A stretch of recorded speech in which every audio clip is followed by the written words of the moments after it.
Hi all, my name is Julia Archer, and I hope wherever you are in the world today, you are having the first, last, only, and best day of your life. I am a life coach for women of virtue. This means that I stand for humility against pride, generosity against greed, kindness against envy, patience against wrath, chastity against lust, temperance against gluttony, and diligence against sloth. Devoted to Extraordinary is the podcast that considers the essence of the spirit over the works of the ego and the balancing act that change as life's constant brings to your whole person. I know that everything in life is a relationship, and depending on what we make intimate or distant as priorities shift, it can be easy to slip. Ultimately, your thoughts, feelings, words, actions, and results make up who you are. Therefore, you are the constant to change because you are the embodiment of truth itself. I believe in the divinity of the human being. I believe in deepening my faith and cultivating fortitude, for God is greater and more powerful than us. I know that having a growth mindset is only the foundation of a fully lived life, and that it takes dare, courage, and might to triumph. I believe that it isn't about what we see, but about how we see things. I believe in curiosity, for it allows for radical self-honesty. The truth will set you free. Imagining beyond prior limitation returns us to childlike play, awe, and wonder, even an innocence of heart. Only this can lead us to heaven. I believe that the Trinity is a system, that God is the natural law that reigns forever, and that man's law depends upon, that Christ is everlasting truth and unconditional love, and that the Holy Spirit lives in every place where God and Christ are. Devoted to Extraordinary is the podcast where joy is the greatest rebellion. It brings you questions and systems to remain self-aware so that you may live in your highest frequency and become the person you were chosen to be. Here is another way to do so. Hi, everyone. Thanks for joining us on the Devoted to Extraordinary podcast. Today, I am joined by Danielle Tufano, and we'll be talking about grief as a catalyst. So please, would you introduce yourself, Danielle? Yes. Hi. Thank you. And thank you so much to Julia for having me on. I'm so honored that you asked me to be a part of your incredible podcast. And I just really have to compliment you as well, because you do such an exceptional job at taking these really large concepts and translating them into what feels to be just very tangible and easy to digest. And so just really want to compliment you on that. And so thank you for having me here. And yes, so my name is Danielle, and I am an entrepreneur. I have been for the past 5 years. So in 2018, I have my own company called CatBirdKids. And this really began as a coaching platform, just coaching parents and first-time parents through their journey.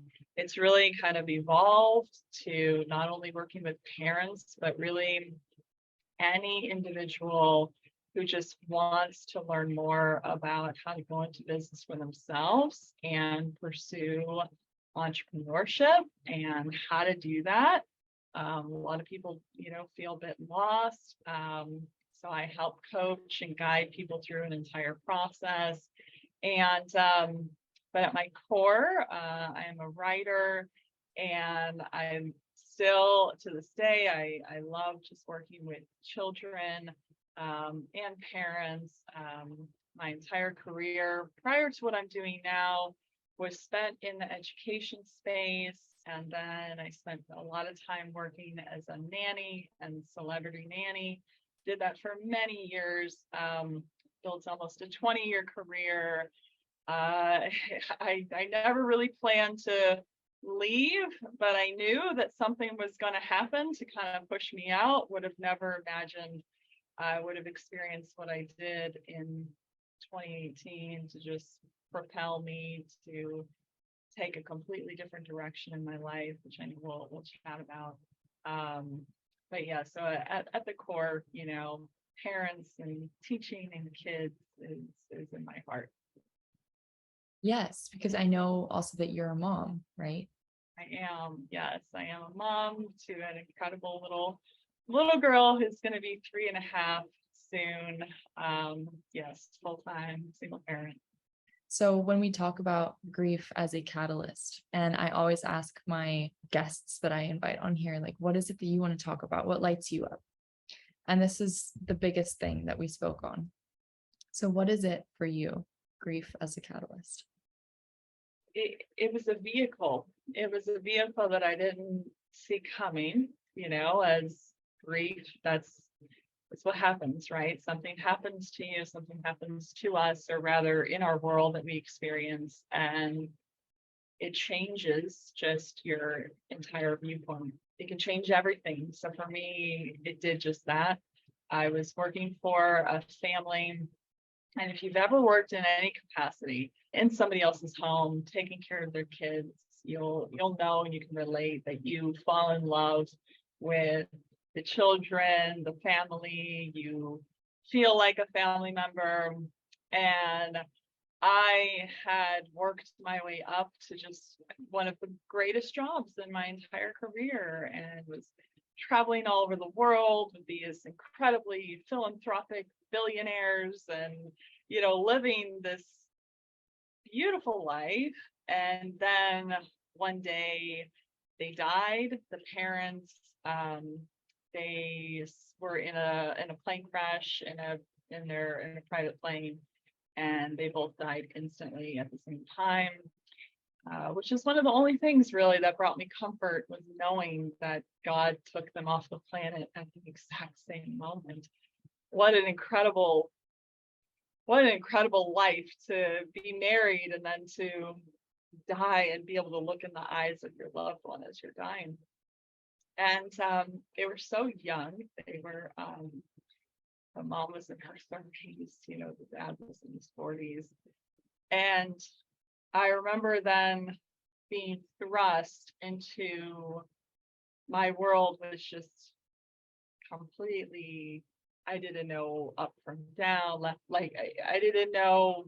Everything felt new, everything felt changed, everything felt confusing and painful. And yet I remember I still had to show up, and still had to show up for these children that I loved so deeply, who were looking to me then, as this mom figure, and they had just lost their mom. And the transition then period of that, I still worked with that family as they transitioned with their new guardians for 3 months.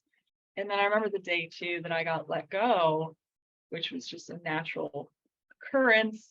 This is an estate household, so they had multiple housekeepers and a chef, and then I was their executive nanny, and every individual based on their salary got let go. So the chef, and then I was next, and then the housekeepers, everybody just got eliminated. So I knew it was coming, but I'll never forget the day that it happened. And I closed the door behind me, and I just took a breath, and it felt like I was breathing for the first time. And I just was praising God. Thank God, thank you. Because I feel like now I can just start to heal. And it changed my life in a way that I, as I said, would have never imagined. I didn't know what to do then really with my life. Whenever anything like that happens, I think it's important that we take the time to just pause. And that's exactly what I did. I moved out of my apartment I was living in. I was going to go move into my vehicle. When my parents found out about that, they were like, no, come stay with us. So I lived in a different area of their home very briefly, closed out all of my accounts, paid off all of my debts, cashed out what little I had in a 401k, and just was like, now what? I was so scared to take another job. What if whoever I work for again, what if they die? I didn't know what to do. So So I didn't do anything for a period of time. And I just spent a lot of time in reflection and in prayer. And what do I want to do? How do I want to share my gifts? How do I want to make money? And I felt this really strong pull to just travel the world and to write about my experiences. And so that's what I did. I packed everything up and I left America for well over half a year. I took jobs abroad in the UK and in Hungary, and I built my career then abroad for a period of time. And I remember though too, and traveling by myself and living for a period of time in North Africa, I remember feeling like I was just searching. I was searching for myself, this peace that can really only be found within. I kept thinking I was going to find the next thing for me without realizing that, I'm still me, I'm still hurting, I'm still grieving. It's not something I can run away from. I'm so glad, I had that experience. I wrote a memoir about my former career and still working to pitch it to this day. And I want to find an agent and then publish it through a traditional publishing house, which is an entirely different animal. I came back to the States and was really able to just kind of refocus on what I wanted to do next and how I wanted to do it. Had I not taken the leap and just followed my heart, followed what I felt that I was being propelled by God to do. It's in retrospect, right? We can't go back and like, oh, this would have been different, or I would have done this. But I know that had I not experienced this tragedy in my life, I'm sure that my life would look very different at this point. And I probably wouldn't even have my daughter too, because she was kind of in the mix of all that. So. Wow. What a story. There's no good way to say that someone has passed on. And you were telling me about this family and how then the parents died, and it's like it's a tragic story. But yes, when you reframe it, it's like they were together and they passed on, and you've written about it. I strongly stand by writing as a cathartic transformation of the rewriting of something that was really grieving, because I myself have done this. I also went to university for creative writing, and that's what I spent my time doing. I specialized in nonfiction myself. So memoir has so much power because you're not ruminating, you're accepting throughout the process, which is, I think, the fifth stage of grief, right? Once you go through the shock and the denial and the bargaining, that's what it's called, that stage. You come all the way through it all over again, and you realize I am a bigger person because I've been able to hold something that hurt so much. And there's so much freedom to be found there where you once felt fear. Like you said, following the heart and finding that moral compass and that guidance and the word of God and your intuition and what feels right along with what will guide you is somehow the unknown. It will always be how you refer to or feel about the unknown, I think tells you a lot about your mindset. When I thought, I don't know, and it's exciting, a big chunk of my life, I used to think, I don't know, and it's really scary. I'm not going to go there. I know that I'm held.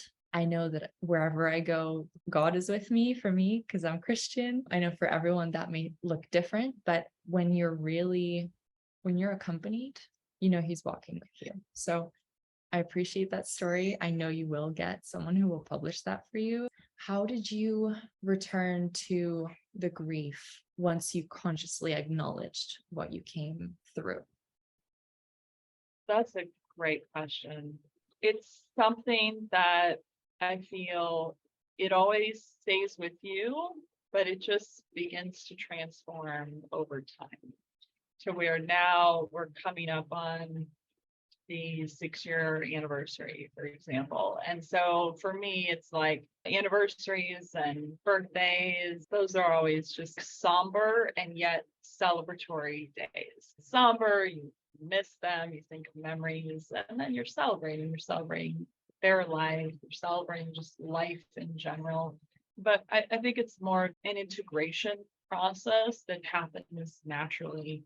Many people will go to therapy to just help them understand. And for me, it's more just like talking with somebody, right, to get those feelings out.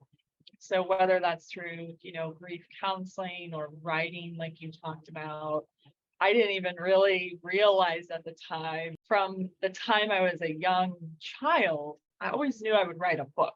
It was a little bit later in my life, like 18. I'm probably going to write about my life. Oh, wow. Boom. Here you go. It was just handed to me like, this is what you need to write about.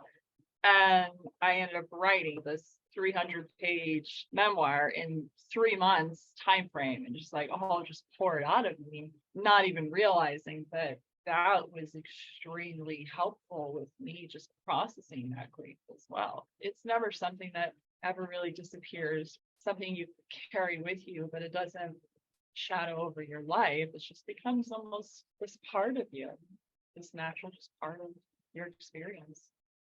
Yes, there's so much to be said for the embracing of it.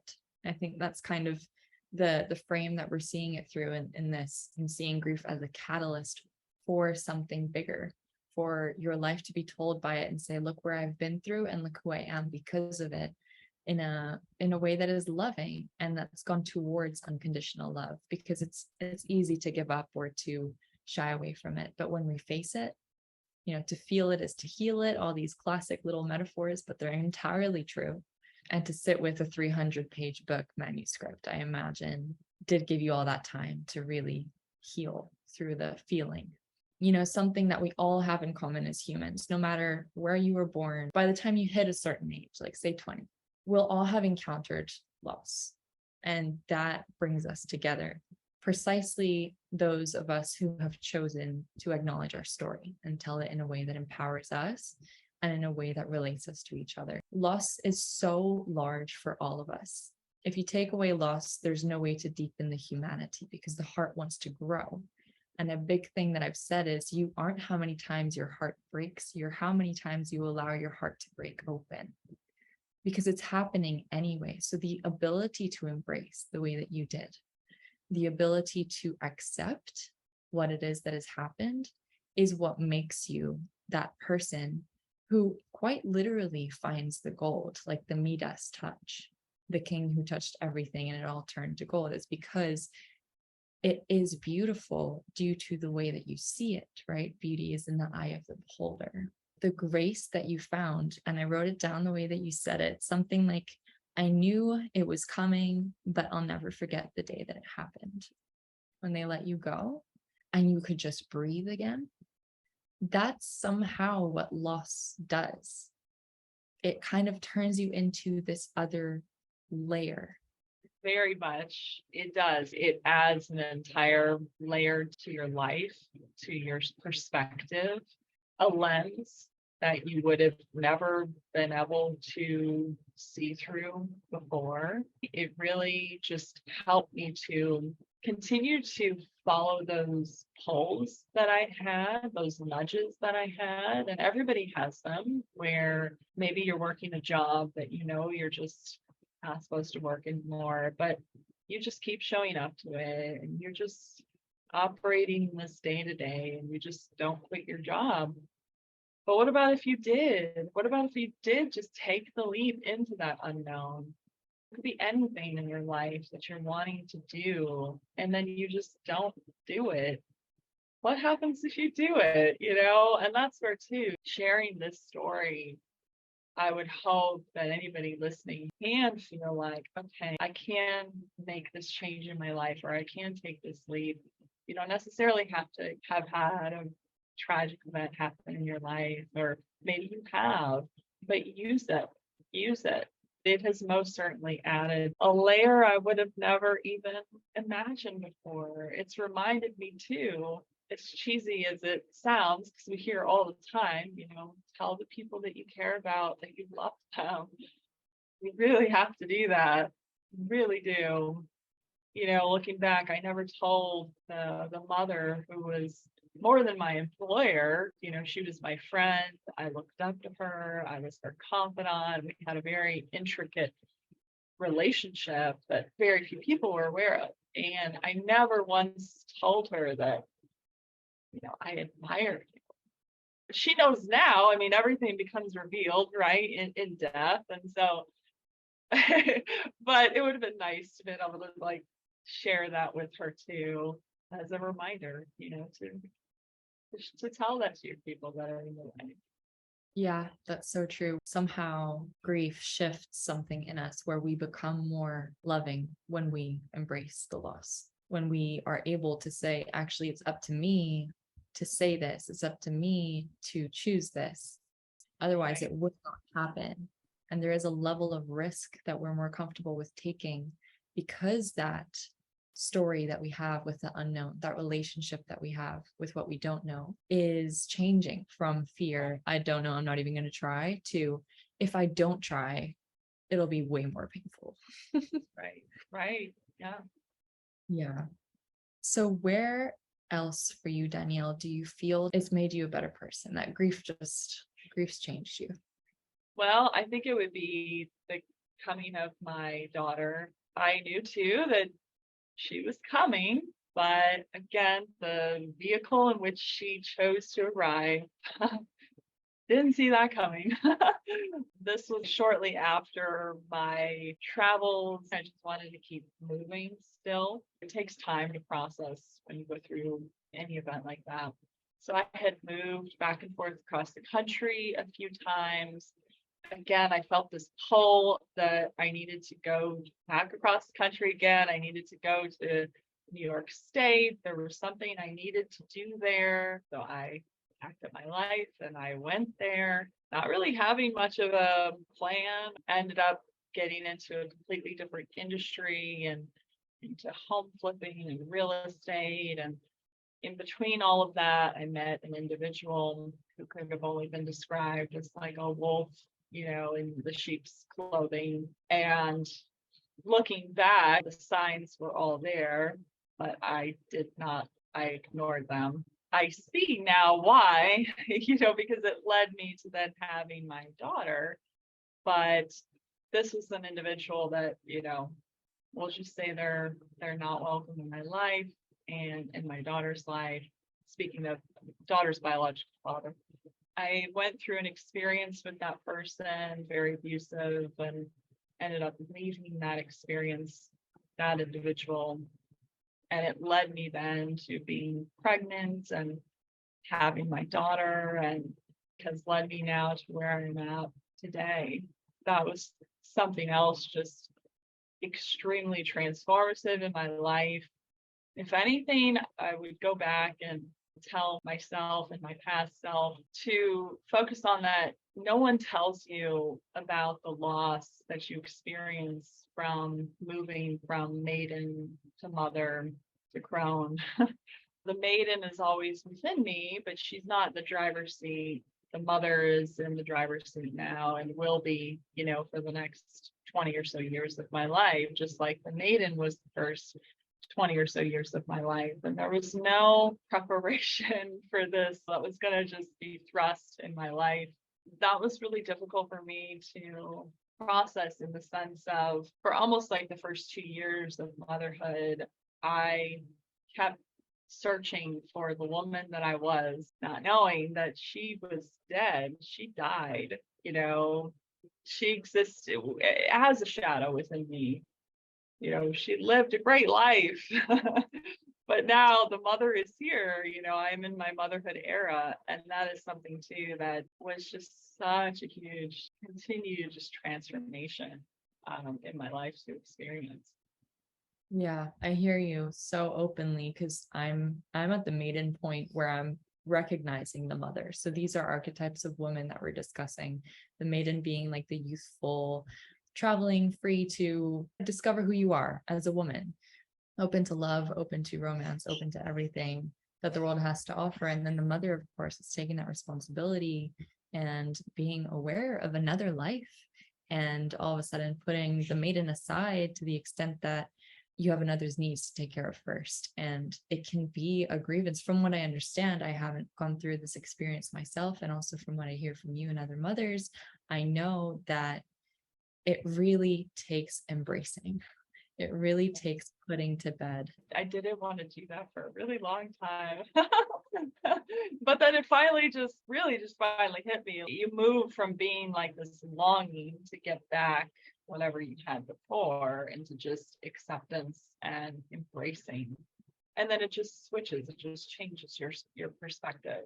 I don't feel the way I did even just a year ago. I feel differently now because I really have just more embraced where I'm at, in this moment, not living in the past. I'm not living for another version of myself. I'm not living for a future version of myself either.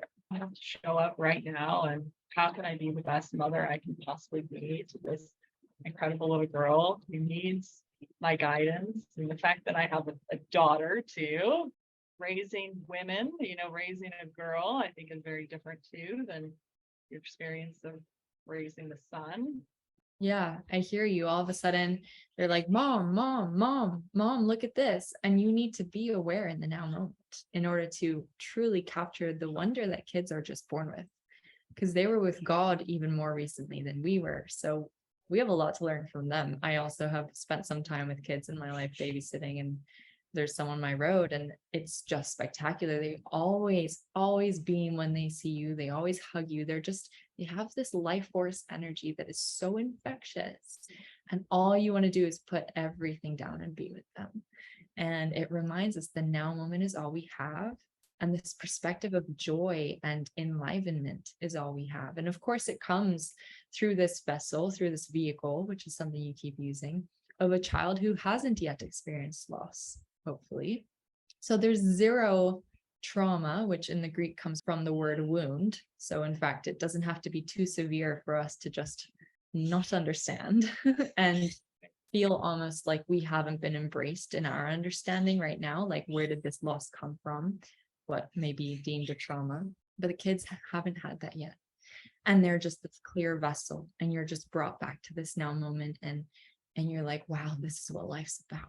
Like this tiny ant, or this one lick of an ice cream, or this Easter egg, or just a normal thing. And the way that they see the world, I mean, I'm sure that you've witnessed this more than I have. Oh yeah, it's so magical. And this is where too that I realized from a very young age, where I was 17, 18 years old, that was why I just love working with children, because of that magic. And it is just full force. It is right there. And hopefully no one has snuffed out that beautiful magical light from them at a young age. And most children are, they are that way. And I remember then later too, as my career began to develop, that I go into a flow state when I work with children.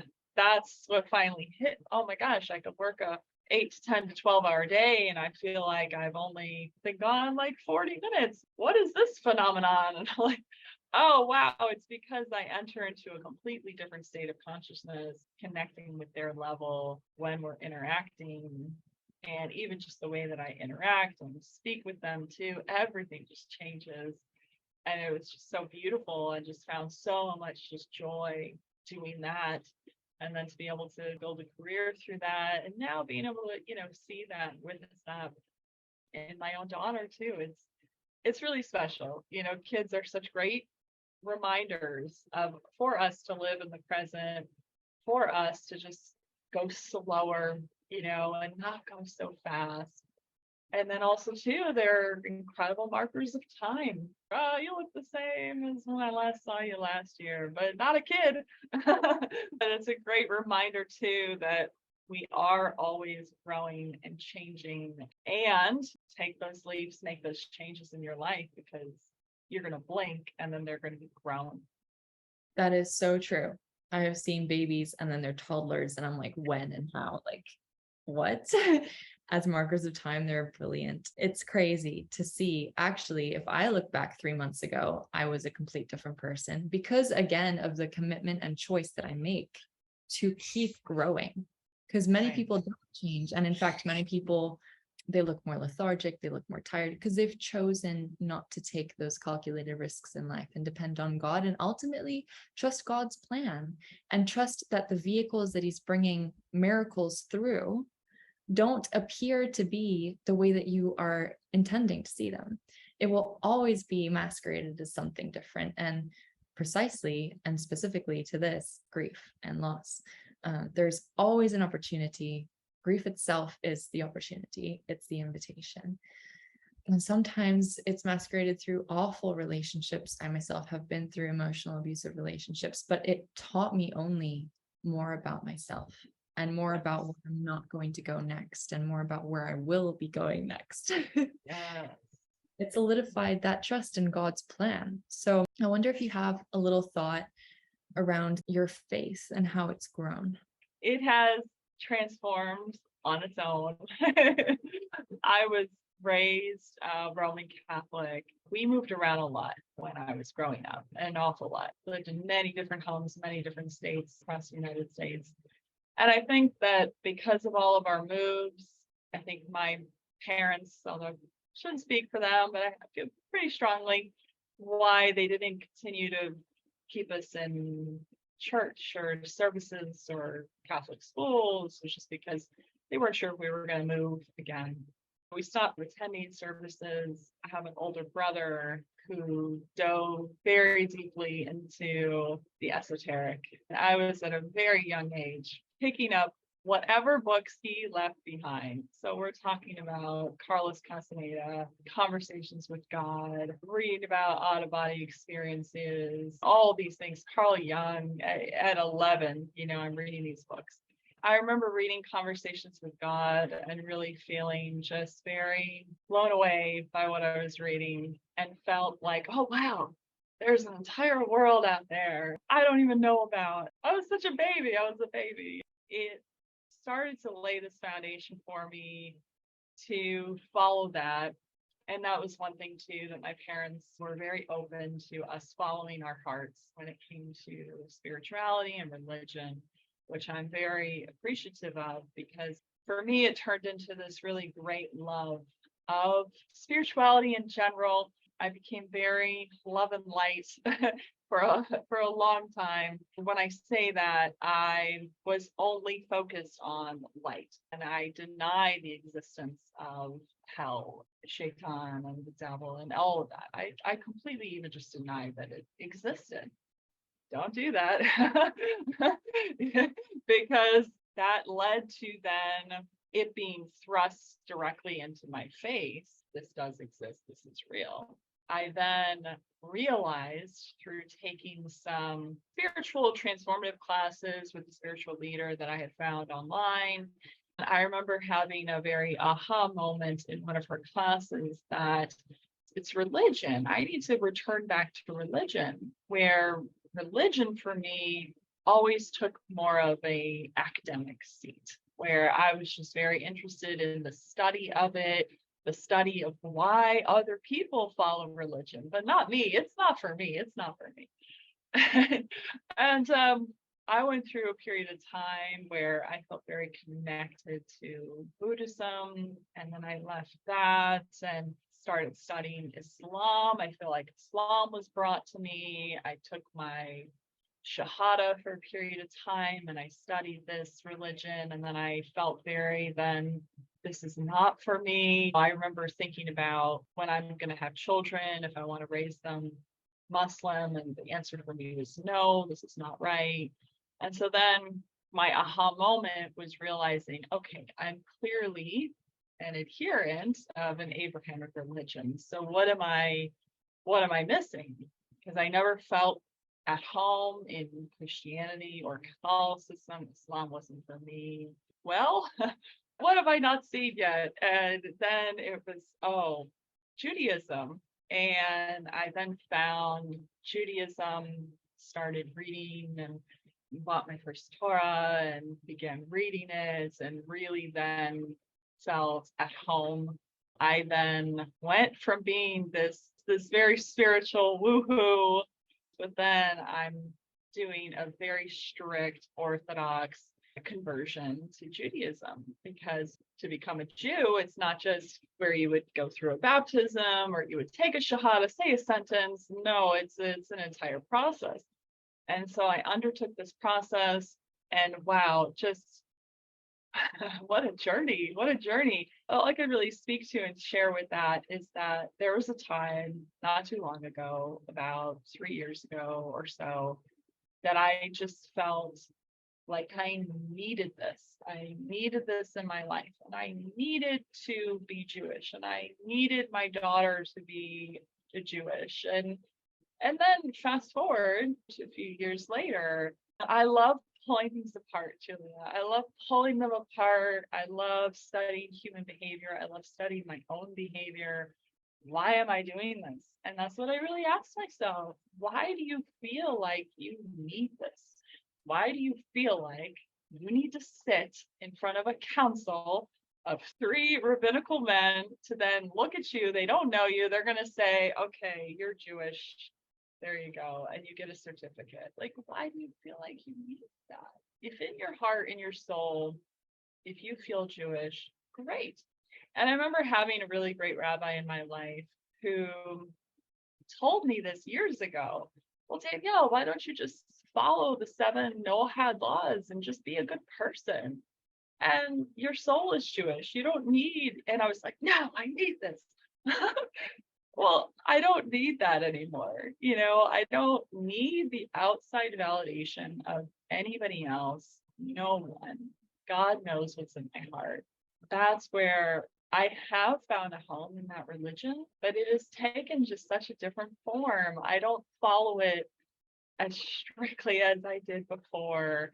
I'm actually now raising my daughter interfaith because I feel that she should be able to choose for herself. Now she's 3.5, so I do the best I can, but I am teaching her. One of my degrees is in religion. It's still a great love of mine. So I'm teaching her what it is to just know and love God and how that takes different forms for different people. So, she'll see me saying my prayers in Hebrew in the morning, and she hears this, but then we also I put up a Christmas tree and we talk about that, what this means. And one of my best friends is Christian, and when we pray in Jesus's name. And I'm teaching her all this, and whatever her heart then feels called to follow, I will support her in that. But it's been a journey. I'm sure it has. It has definitely been a journey. And what I hear that really resonated with me the most is don't put another mortal man between you and God. This whole need for external validation that all of us suffer with, and I use all those words very specifically, suffering. It's literally just not accepting that you're the ultimate authority of your experience. You're the ultimate person who gets to choose whether this is going to hurt more tomorrow or just make peace with it today. You're the ultimate person who decides if God has called you to do the next thing, or if you need to ask the Pope if it's all right before you do. And ultimately, you're still making the choice. You're just delaying it, right? And you're just doing it with a different feeling in your heart. But if you are the key to your own liberation through that contact to God, through speaking with him, and that is found best when you question, as you say, your own personality, our own behaviors, how and why we do things. And when we can find that anchor for us, look, I always am okay. In the end, it's always okay. I don't end up dying after this business interview. It's okay. And in the process of that, being able to remain stable, knowing that the end will come, and how I want to participate in feeling between now and then is entirely my choice. If I want to be stressed before personally my flight tomorrow, we're recording this way before I go to the UK, whether I want to be stressed between now and an exam that I have, because that I went through, I think we all did, or whether I just want to say, you know what, I'm going to study every single day as best I can. I'm going to pack now so that I can pack later and add anything that I might be missing. And we take very concise action towards what we want that ultimate outcome to be, then we know that we've done our best. And what that does, though, energetically, is it tells us it will happen this way. Energetically, we're convinced, we have the conviction that we will be fine because we have done everything. And it's a beautiful dynamic of co-creation with what God wants us to have and do and be. So that's my little takeaway from your part on faith and how it's developed your faith, is just you choose. Yes. Yeah. Always. In every aspect of your life, you choose it all. But I like how you said too, it's co-creation, and it's okay to just take time to just ask and get really quiet. You have to get really quiet so you can hear, what step do I need to take next? But then once the answer comes, to do it, and yeah, you're going to be afraid, but you have this peace and this calm too in your heart of knowing that you're taking the right moves and you're taking the right steps, so you do it anyway. Yeah, that's it.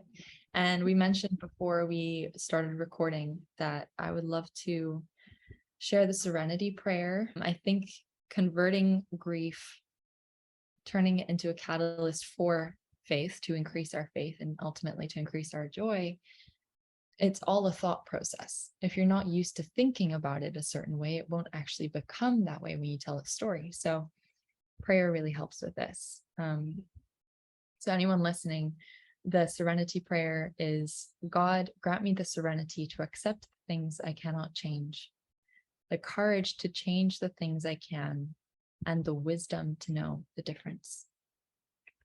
And there's so much here with co-creation being, what God wants to happen will happen, whether we want it to or not. Always and forever, it's God's plan, and we inhabit his realm, and that's his power is infinite. Ours is finite, and how we tell our finite story comes down to our choices and what we do with our grief.